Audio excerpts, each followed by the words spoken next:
It is wonderful to be here with congregants. And I just want to again pause to thank Amy Robinson Katz. If you have been following closely, we've davened together Friday night, yesterday, today. We're in the groove. But tomorrow, post-holiday, Isser Chag, an expression from Hallel, Isser Chag, the day after Chag. We are in transition, and it is about transition that I would wish to speak in regard to the Devar Torah. We're in transition, and that yesterday it was a joy to have Amy with Ari and Ezra and Aaron read the distinctive reading for what is in Israel the last day of Pesach, the seventh day. We get a bonus day here, just like we get two Seders. You can choose if that's a bonus or not. But yesterday, it still lingers with me, the Song of the Sea, the song that took us from our Seders toward the Sea of Reeds, when God would say to Moses, standing at the edge, stop praying, move on, move forward. And the rabbis will comment, there are short prayers and long prayers and a time for action. Today, the eighth day, which the rabbis added for us outside of Israel, we would be reading, starting with Deuteronomy 15:19, the Torah reading that recounts all the different holidays. So it's a summing up. Interestingly, the holiday that gets the most billing in terms of verses is Sukkot.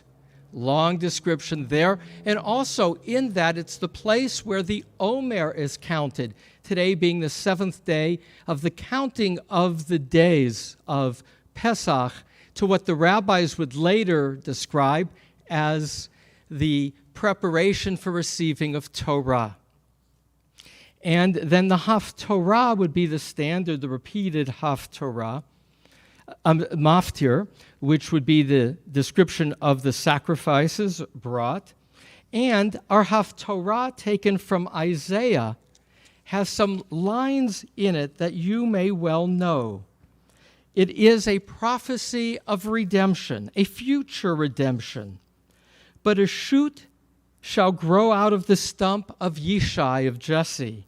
A twig shall sprout from his stock. So the first image of the prophet Isaiah is that redemption will come slowly. It will be a descendant of David, who was the model king, who will one day be a continuity of closeness to God, but first with only a twig from that stock. And then skipping over, justice shall be the girdle of his loins, and faithfulness the girdle of his waist. Verse 5, tzedek ve'emunah, and then the wolf shall dwell with the lamb, the leopard lie down with the kid, the calf, the beast of prey, and the fatling together, with a little child to herd them.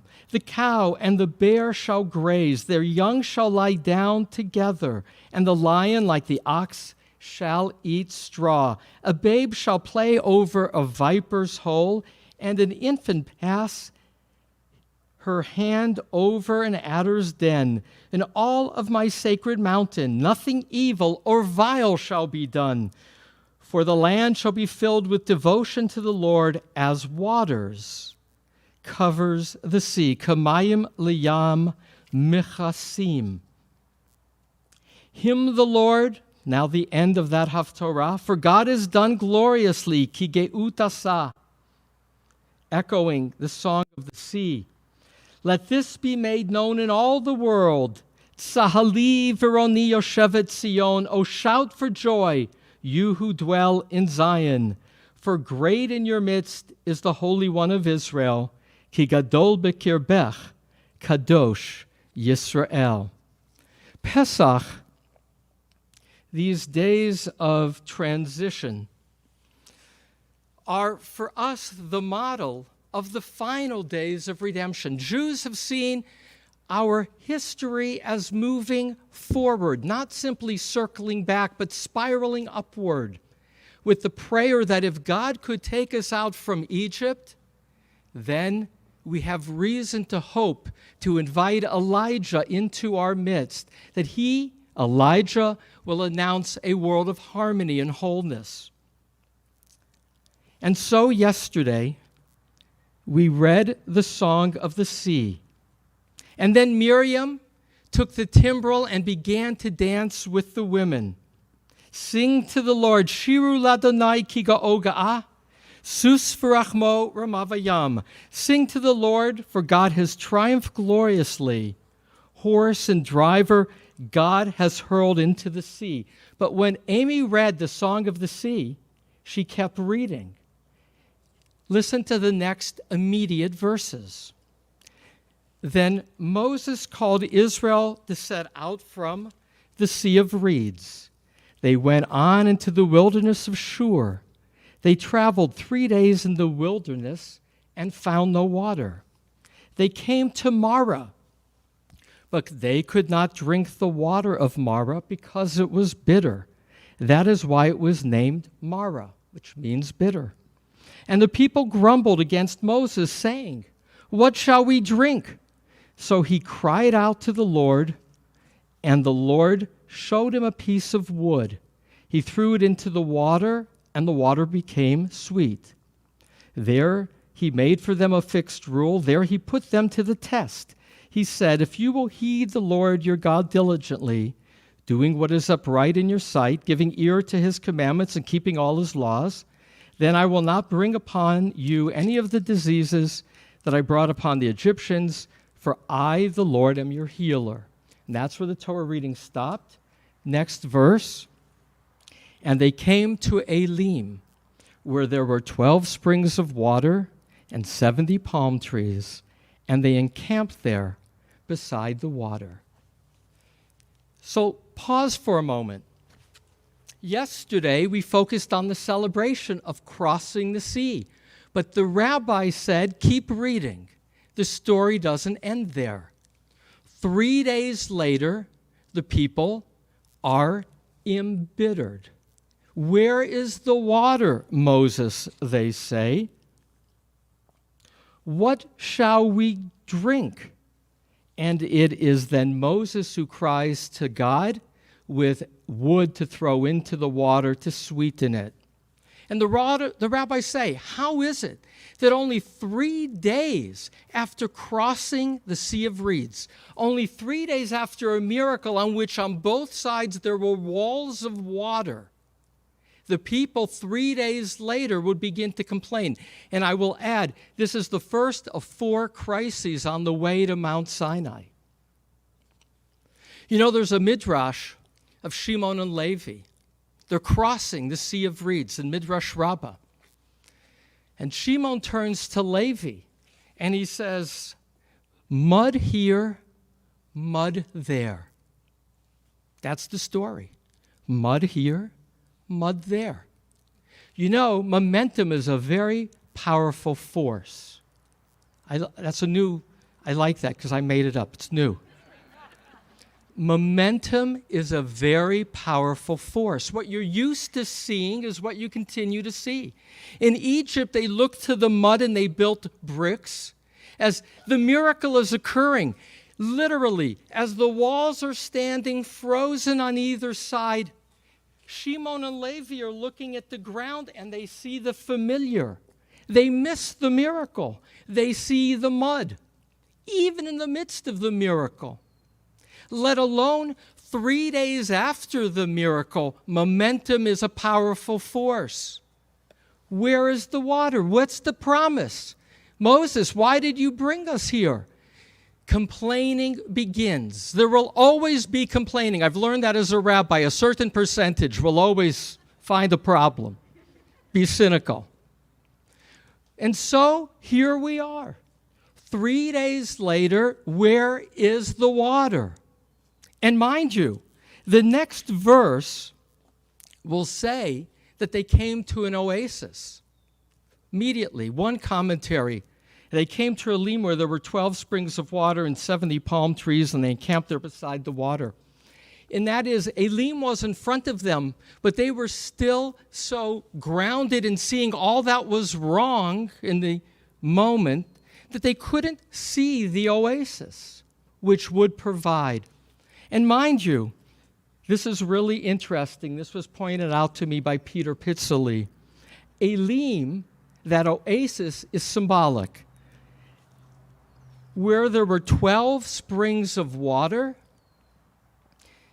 and 70 palm trees. Symbolic numbers. 12, the rabbis will understand as representing a spring of water for every tribe, and 70 leaders, each to have his or her own palm tree for shade. In fact, when the description occurs in Numbers 33 of the journey, distinctly they will repeat in Numbers 33, verse 9, and they came from Marah to Elim. There were 12 springs in Elim and 70 palm trees, so they encamped there. Well, what does this come to share and teach us? We, many of us, have had a miracle, a modern-day miracle, in many ways as remarkable as the splitting of the Red Sea. And the rabbis have all kinds of examples for miracles comparable to the splitting of the Red Sea, to make a good match between a couple. That's as big a miracle as splitting of the Red Sea, the rabbis say. To get a vaccine in response to COVID, no words for human creativity. Unprecedented. And only this last week we learned, according to the CDC, which I rely on, that if you have been vaccinated, you're not a carrier, which means you can talk to other people who are vaccinated. Hence, in Israel, already for a month now, with such a high rate of vaccinations, there are passports. And if people have had vaccination, they can now go to the theater in Israel.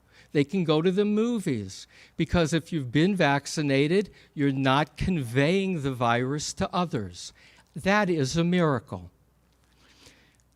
The journey from Egypt, Seder day 1, not leaving till day 7, and then the process only gets harder. We are traumatized, all of us. For 1 year, going to a supermarket has felt like risking our life. We've gone in the beginning, I would feel like a cowboy, wearing one of those masks. But usually those were the bandits in the cowboy movies. But I too would feel like I was trying to get away safely from a dangerous situation. That is true for all of us in ways we don't know yet, because you don't process trauma until much longer when it is over. I think collectively we are on a journey. We still won't know how to relate to each other. Even though I learned it's only like 3-4 days ago, this announcement of the CDC where you can't transmit, I'm still maintaining my physical distance with other people who I know are vaccinated, because who knows if that's true or not. And, it's a big transition. What it's going to look like as a synagogue to go back inside is in process. We're beginning to talk about it. What will high holidays look like next year? We're beginning to talk about it. As an aside, do you know that we had over 5,000 views last year for Kol Nidre? 5,000? I said to Amy this morning, it is so good, we should just play it again.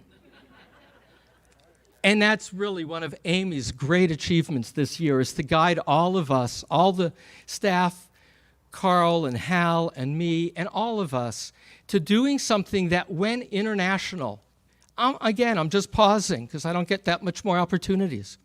We became a phenomenon last year with, if you read the chats on Kol Nidre, people all over the world harvesting what we were presenting. Great achievement for CBI. But we don't know looking forward how that is going to look like for us as a community going in, how we're going to sit, how many people would be there for high holidays. But what I do know is it's a process. And it's a process in which we have to see the best in each other and deal with it step by step. Knowing that, I believe synagogues will be so important in a process of healing in this coming year. I do hope and do anticipate that with vaccines, life will slowly begin to return to normal. But there's a lot of uncertainties with variants, with people refusing to wear masks, which so outrages me in terms of selfishness and stupidity not to wear a mask, all the more if they're not vaccinated. And here's a great challenge: how to relate to people over this last year who engaged in that stupidity. Really, it outrages me that people would be so selfish not to have worn masks and continue to, who have very, very contagious. We in this congregation have lost lives to COVID. Heading home as a beloved congregant. We have at least 3 congregants who've lost parents to COVID on the East Coast. I spoke to a family just last week that caught it in this last month that were sick, really sick. One in their 30s, quite sick. My son John, I spoke, is now in a NICU ICU in New York. Only COVID. COVID is real, dangerous. I am so upset with people who have been so politicizing care for others. I will stop. And the issue is, how do you forgive people that you feel have been selfish and irresponsible? And here's the reality. That's where opening a heart is also necessary. I try.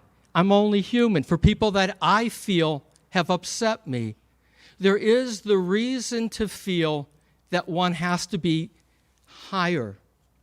We're moving toward Mount Sinai as a community, calling on us to have perspective, to see ourselves with differences, letting go and looking forward, knowing that to return as a synagogue community, to return as a nation, to return as a world, to being interconnected means looking forward, seeing the good and possibilities of goodness.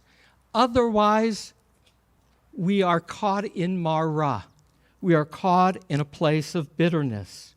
The first experience, the first place they encountered in leaving is called Mara, bitterness. And when they got to Elilim, that oasis just on the other side, that's worthy of a bibliodrama, were they able then to come back together, those who had complained and those who had trusted? Ribono Shel Olam, Master of the Universe, on this Pesach, day 8, we celebrate. We are beginning a taste of how good it feels to be together as community. And we are looking forward to an unknown. As our ancestors emerged after that miracle to a desert, so we, when we get our vaccines, emerge still to an unknown of how it will unfold.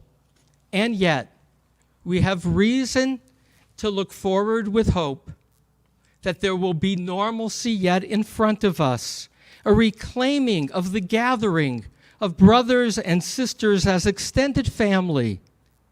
May we rise to the occasion of an open heart, of forgiveness and more, of compassion, seeing goodness in each other with patience as we move toward the promised land. May we move forward patiently, compassionately, and confidently. Amen.